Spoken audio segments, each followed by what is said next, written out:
Brahli solu o imangla iuglumli khlei tongdana kathara amingli solu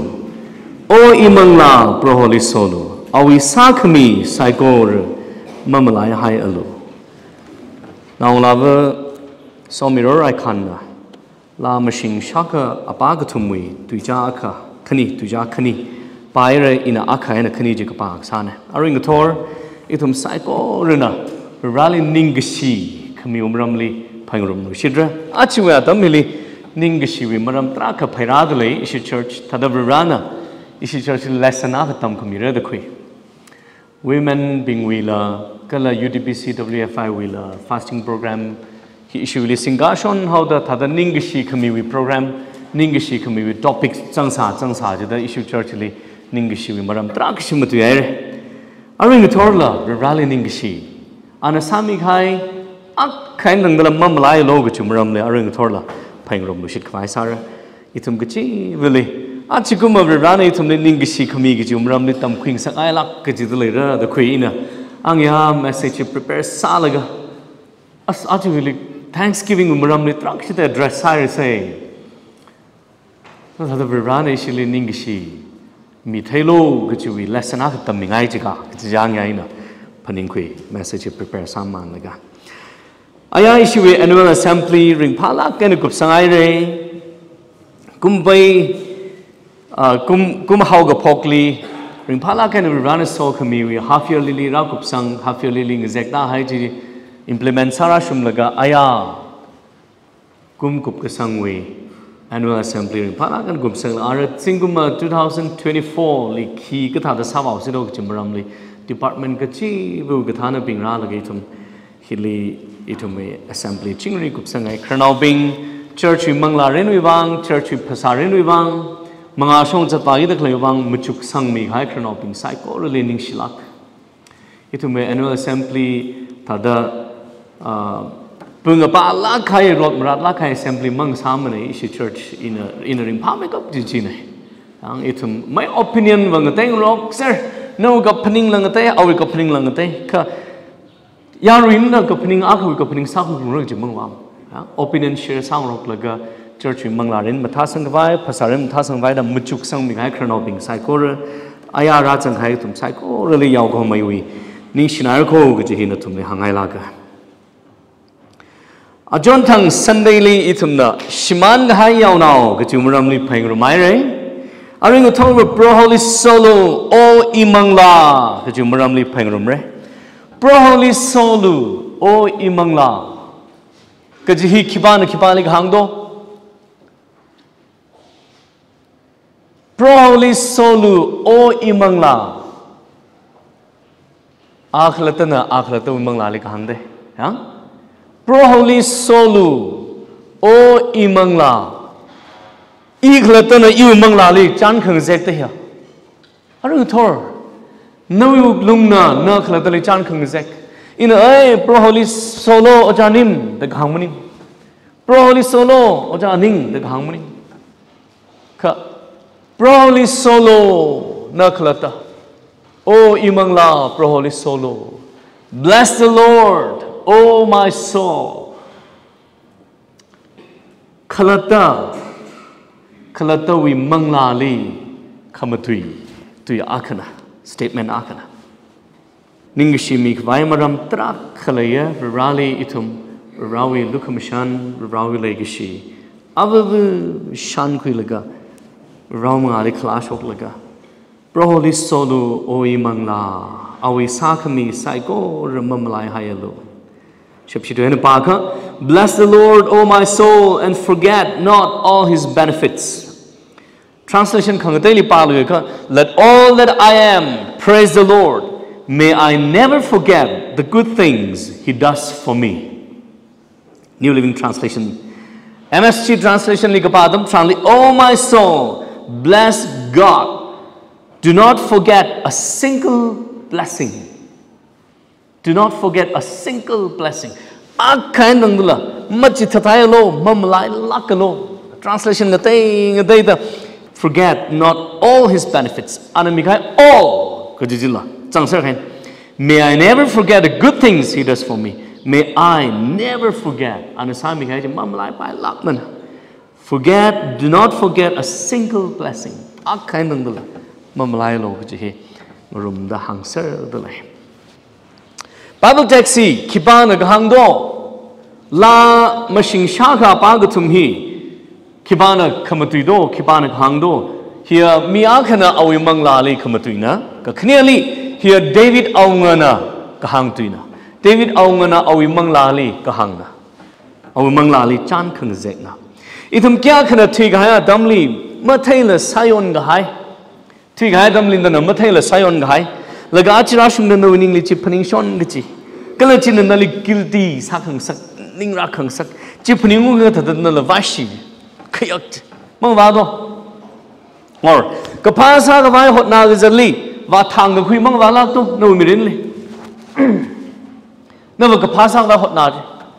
แล้วก็ว่าทางคุยนั่นเราปัจจัยเชลีว่าตาตุ้งไงมังว่าลักก็ว่าเลยที่ช่องบางหลังจากเทเดลักช่องอดก็ช่วยใครมาเลยตัวแล้วก็น่าจะคิดอะไรจีบาจลีว่าสาธารณจังฮิกท่าท่าวิอิทุมิรินเลยชกชนชกไทยคงในเปรย์เขาจริงมึงเราใครเป็นนั่นก็ภาษาตัววารามีจีมึงเราเสียตัววารามีจ้ะนั่นเลยสักชิลานั่นเลยเครือกันนะบาลิขมาจีใครชีวิตนิ่งไม่ริงกับพาพ้นนั่นมันลุงมันท่าสามนั่นเลยขมือจีว่าจังที่ไง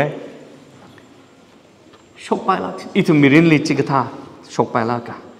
จิกท่าอดชดจีนวิมิรินเลยรักชกอดัมทรานลีนักขี่ก็ท่าเดฮันเดลซาโดเดวิดน่าจะจิซาตะเลยเนาะ Psalm number 103 he เอาวิมิรินเลยอันหักลักใคร mistake อักษาซาให้วิธีลีน่าเดอันพันิงก็คุยวิเสียหาโนท่าละอัน bless the Lord oh my soul ก็จะฮิอุ้งขังซาโนวะพันิงโลสักลักแค่นั้นมันจุดโลชิโนนิงเลยให้สาวฮิกท่าด้า situation นี้อิทุมมิรินลีเลยจริงอ่ะกับภาษาขวายมีลิงจนขวายหดนากระชงนวีอามันก็สกอดอักชิมันไข่ตาตุงไข่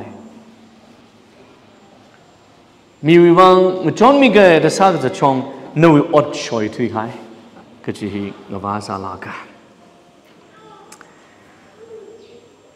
Psalm number 103 verse 1 2 3ปากดาดัมชันลีI read Torah to my verse 2 จะมั่งเลยกับเป่าตุยเนี่ยก็Rivali masot kamiwi. Tu mangai David aungana. Bless the Lord, O my soul, and forget not all His benefits. Lahi David aungana gagapine. Tuk mai day from the Bible studies halaga commentaries being studies halaga exegesis hoda. Bible study tuk mai da jang sadam tranli. Here could you when rahli he with background gili jang like ka. 1 Samuel chapter 30 li jang dale ne. 1 Samuel chapter 30 li itum navagapa dam tranli ki ochot akaอชดอาคือจังเลยก็จีอาริมาปาพามเรื่องขชิมลีอินเครจันมาไฮไลท์เช้ากับขชิมลีอุปามิโล 1 Samuel chapter 30กับปาทรันเดวิดเอาเงินหักลักให้ย้อนกับให้ mistakes อาคือสาวต่างก็ทั้งกับเดวิดเอาเงินเอาวิไรมีปิงนี่ท่านจิบคุยแล้วก็ไรบัมลีวาทุยเอาจีเดจีกับปาทำทรันเลยยังข้าเปรย์วนาวราลีว่าจิกเล็กกับหัวบัมจีลีหายเอาไว้จมูกชิบายบิงวีเปรย์วิงราเดวิดวีเปรย์วิงรากระดองจีซิกเล็กกับหัวบอมจีเลยหายไอ้พุงแล้วก็ชิบายบิงจีมังเลยท่านคุยแล้วก็ท่านชิบคุยแล้วก็ไรวะเถอะ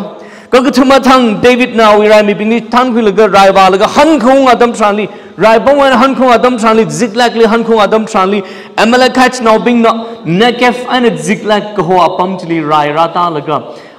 ชิมกระดองจีไม่สิตามิเซอร์ไอร์ไซจีได้ฉะนั้นชิบายบิงเดวิดน่ะท่านว่าถึงไงชิบายบิงก็เลยเดวิดยังแล้วก็ย่าสิตามิสราเอลจิมาเห็นตั้งละมันนี่จิเลเลยก็สาชนาวบิงครนาวสันมาเตยละก็ต้องกันจะตุกจิบคุยแล้วก็ captivity อัปมาคลิปคุยที่อะไรใส่จะได้ฉะนั้นเดวิดก็เลยอะไรก็โซ่ก็จะบิงจะบิงจีน่ะคิดซาตัวไรไม่บิงจีน่ะโซ่จับปะจะได้แล้วก็ไปบอกจิลิปาเขาเลยสลักเจยังมาการรังละใครนี่ตั้งแต่จับปะอุกขนังมาลุงกะกังนิ่งกะจอดนิ่งกะเทงมาจุกสังไว้พนิงสังไว้มาเลยนักเครื่องบาลฮันุงเจน่ะนวินเอามาเลยสัจนับเปรย์มาเลยสัจท่านจิบเทเรื่องสักท่านโอแล้วนั่นชิชิมเลยทอดแม่สัจ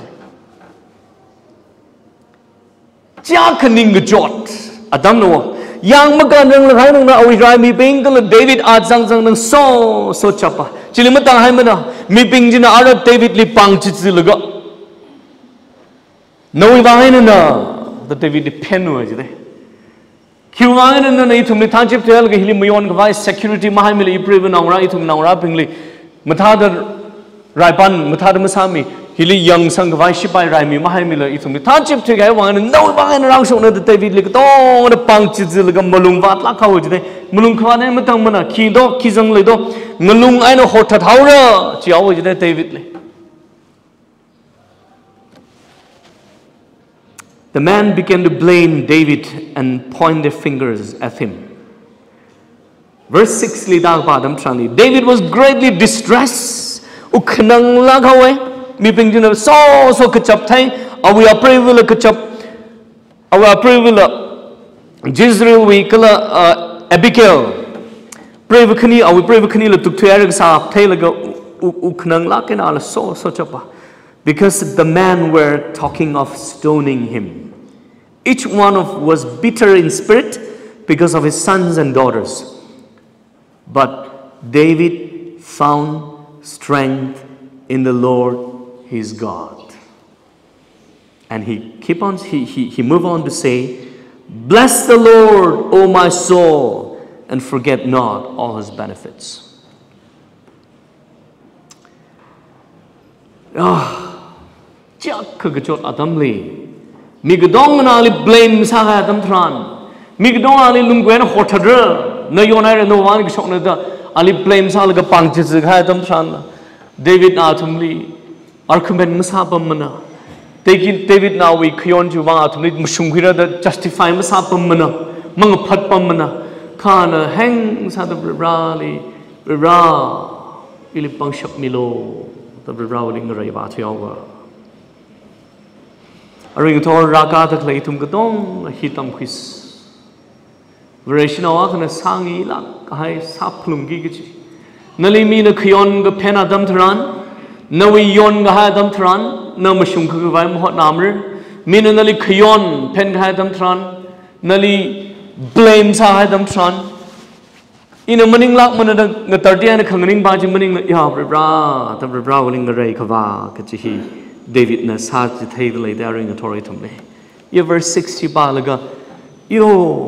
he tha pangshap la kliwa hwek chang David here chang the paninga David aungana mina kya khashida matulala kya ka chakshida blame salala mi pingjile ana argument masapamana rawili pangshap pokhita ningshi mityawa bless the Lord O my soul forget not all his benefits Psalm number 103 First Samuel chapter 30 chili shokai ochot chu wangina kakapi chitina kakapi lana Jimangla David Kerjan David ne Bathsheba li morai salaga Uriah li sathatai laga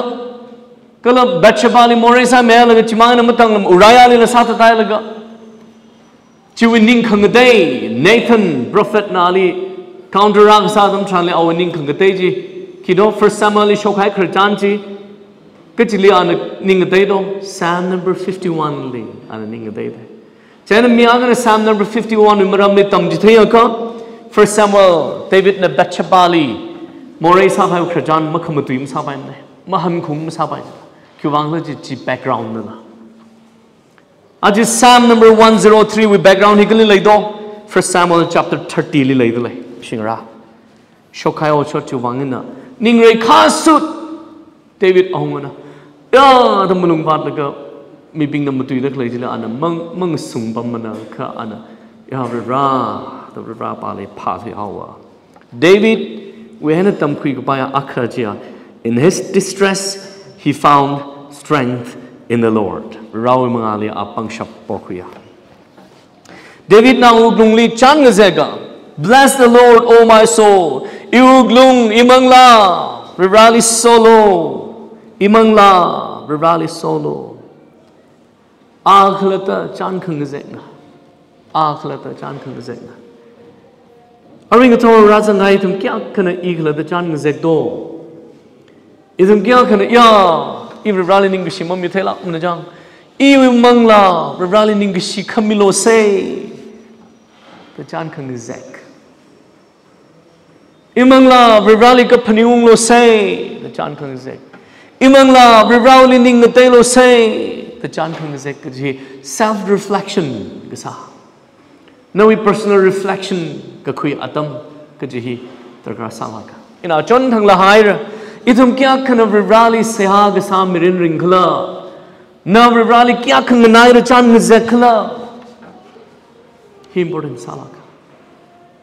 nana ware shi sai ra sunday thor church ba ka hi mang mushak mano egdo izarva ishaba church ba laga church ni sewa sa ku chi mang mushak mana Nakla dana rali chat khang rum rali chan khang zek nawi mangla li yang jang no mangla hi ru chang la gen le li ga no mangla hi thai la gen le li ga no mangla hi tho chir ran le li la ji hi nana thai ro ki pak khana ma thai pai mano nana ga thai no chuwang if you feel empty no glungli emptiness le yang ya you glungli ka chikta kham sai ai na le i hi kham le na jaga Rali valo imangla dana chan khang zek rali phalo imangla chan khang zek rali solo imangla chan khang zek adam targar salaka David aungana awi mangla li a khlatana nohota awi mangla li ana hoy invite sai ralo bless the Lord oh my soul ifum hitam khilaksa itum kya khana hey nana yon hai ju wang nana yon hai sal ki kam tham na rana sami hai ji mamlai sane ta khla ta hang thi hai ga ji hi aman sakla khai tuina ma sayon vayon khai ga chung thalai 2023 hili nawi ning shi mi khai maram khim mai lai do muchup lo ji ga thik le 2023 hili nana sayon vayon khai la muchuk yang ra ji ga lisa da lam kan mre nana sayon khai tra khalai sare nana yon khai sayon khai vayon khai tra khalai sare kibado mokyon khalai ming wala se okthili itum khyon ui tung li lai sar kha yon khai tam tran tha yon khai je tha rampho hai da mohorai pai mana lui rampho hai da masam tha lui la kho khar khai mara masam tha lui la mara khui lui la tha lui rampho hai je tha hot no tha or mu chi pai mana no mangla li ba no mangla ba na sam tha ka khui tar ka sa jina maram pho ai pai mana Jana yang jang laga bless the Lord oh my soul seek forgiveness ka ji hina khladana rali ning dai lo rali chan na zek lo rali ning shilo rali phalo ka ji na khladana chan na zek ra pastor khwao chmang mishak mana khan na khladana no manglali chan khang zek ka ji targar sala ko ka ji aring thor psychology chi hang kang ai nai no manglali han lo o imangla Ribrana Sami Gai Mamalayalo Akana Dangala Mamalayalo David Aungawi Kayon Tarak Kalite Bible Kapadam Trandi Kawi Kayon Gatong actually Virali Lat Kungli Virali Lat Kung Kohohi Lay Shon Lay Taite Virali Malatung Tumana Gachimangwamna Rally ning the station the thai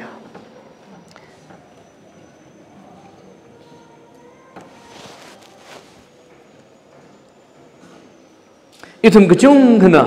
kasak akapawa kayon sai laga rawe ni yam thui hawa rawe ni yam zat hawa ibi kayon ji rawe mangali machi thai ngai thumana mahang leng mana yam thui hawa Rana naling hom rang lak chine nana yong khang ayong rana naling hom ra ning te lo se I naling nai da chak ngai da khan na yam za David awng na raling hom bai raling sam bai raling yam sanga ka khana adam tran raling yam sanga ka jor adam tran raling yam sanga itum bing ba raling yam za in the church li ili kharna ga na church li ba ga pastor na kham tu ga tong ji ili khang thai pastor ka hang dong jili ka hang thai chen mara khali phaning wo ningrin le la ga ili khamti ka ta phaninga tang dai khra bai na I we kyon thai ji ka pastor bai I we kyon thai da ta ili chi ka bai khamti ka ta I phaninga ta na chimning rawi tui here rawi tui jili ngui da ngrum da makhringa ajili ba thada batu yaw da chao chana pastor na we kyon thai da nali chi ka bai khamti maning mana yaru ga dong li rawi tui ja ha shok na kan nali la chao nali la matu yaw ma kyumang do rawi tui here ring le our ti hai tui maning mana the living word of God rawi tui ring da le yaw da khringa akhna khringa li phaza da hom sa da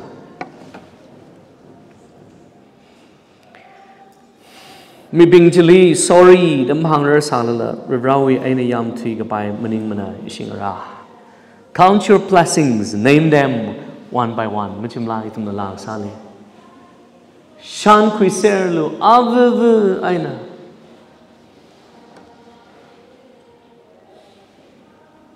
Matthew Henry Bible expositor akale Bible ga tema commentary ka bi awi commentary lang vai Matthew Henry commentary da awa mingena famous Bible expositor akane awi mirinle ana awi tairi na uli kapi ai sa kharjana khin hanga ring thor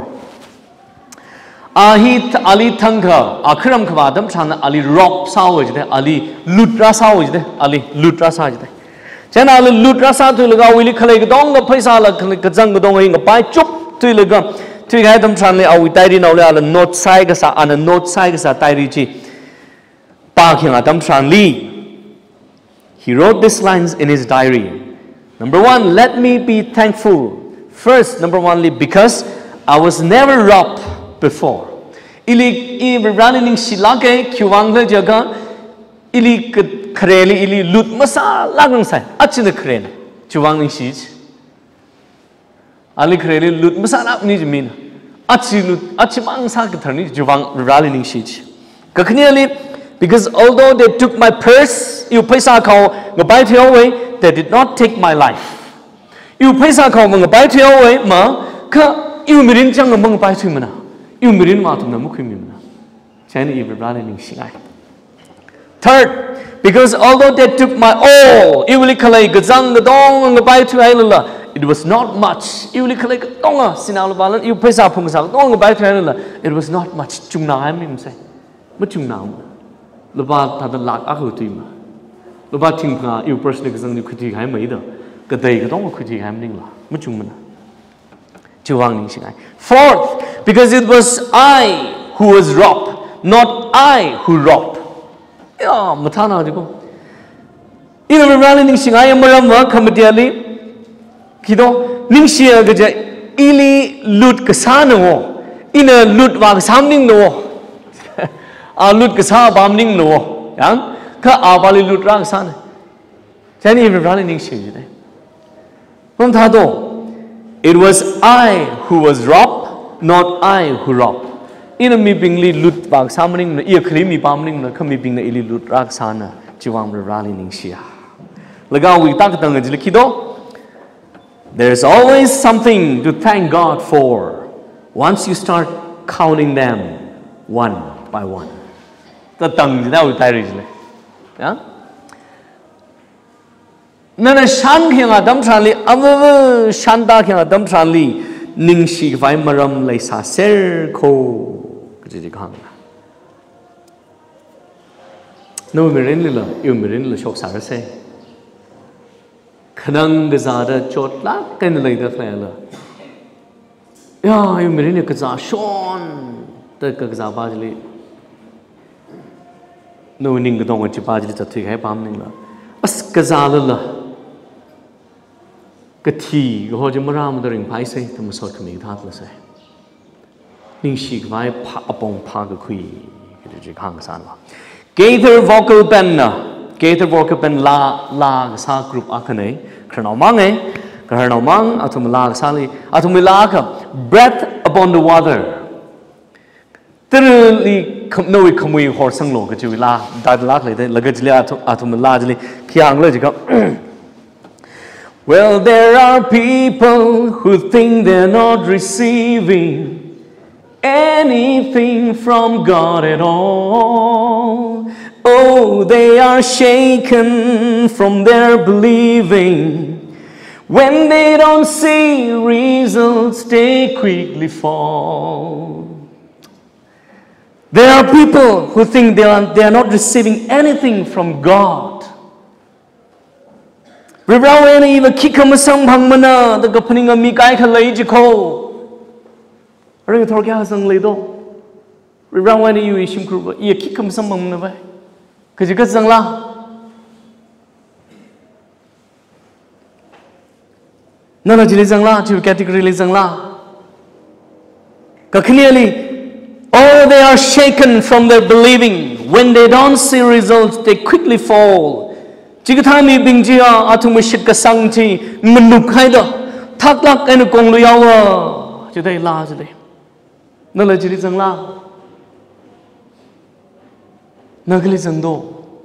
Rawani kikam samang myang gajilizanga. Rawani we attract samang jang gajilizangdo. Verse 2 Bajali, second stanza Bajali. But don't you waver, keep on living. Don't you waver. Mang tilo, mang nukalo, shake masalo, keep on living. Pada oktilo, ring lo.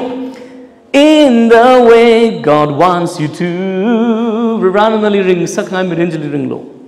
Don't get discouraged, keep on giving. Rally ningshilo. Milo, Ningishim Milo. Soon it will come back to you. Soon it will come back to you. Nana Virali Ningishi can be. Tam the Lekainanda, lay the Lekainanda. It will come back to you. No, really, Hanrara. Nali Virali Midakle Sok Miji. Give on giving. Milila Shersalo, Virali Milo. Chidaka, soon it will come back to you. No, really. Hanungli recall today. Double blessings. No, le hanrauli recall today. Shingra. Today. Vereshino akana karing gajiha. Ningashi kami gajit haira jaka. Masali paimana. David Wenatam we say he finds strength in the Lord in his most difficult times. Jot make up kajadamli. Rivrawen a pangshop samango. Rivrawen a Kiyak make up Kajadamli. Yarikadong and Awi Mikadong and Ali Panchisilagan, Ali Pianlagan. No, we want any prevent Ra, you shim, you now rally me to take any you shim not you shim taught me. I know. Nully Mulu and Hortatra that David blames Sahadam Tranliana. Ya Rivra. Bro Holy Solo, Uimangla. Awi Sakami Psycho, Remamalaya Elo. Mina Ali shouted to read lately. Mulu and Horta to read lately. Hishongba, Rivra, Imangla. Do not forget a single blessing. Akkanam namamlayalo. Rana somikhay. 2023 li. Nawishim kurli samikhay. Nawi mirinli shok nasakhay. Akkanam namamlayalo. Count your blessings, name them one by one. One by one. Blessings you count hang ra, chucking ra. Mashan Rarudu, Shaning Ra. Research Gasawa Tishurda Ningshi Gataya, mi Achina, Kasang Okpage Ko Shingra, Okpay Mirin Ringaila, Kasanga Pasamta Okpingaila, Ningshi Gataya Mirinli Ringlo Jiko. Ishi church member Aring Toraga the Legadonga, Rally Ningshi Gataya, mi Avavu Nasase. Kala Rawen, Rani Kisami Alido, the Machuquigataya, Paninquigate, Miavum Sas. Lagana Mirin in the Kakanang Radam Chanda, Kakiak, some of Adam Chanda, Atom Bingil Munguruba Muse, Kiakanai Kiagra, Kakanang Kradam Chan, Kakanang Bamdil Munguruba Muse, Kananga Kananga, Jot, Kanai Jodra, Rirapali Yamatis, Rirali Yam Sanctus, Lagavali. Bless the Lord, O my soul, Imang Lavali, Nazetus. Gavrali Ningishi Kamirinjili ring. Serse is here, Aring Torhang, Rana Somirin. Amen.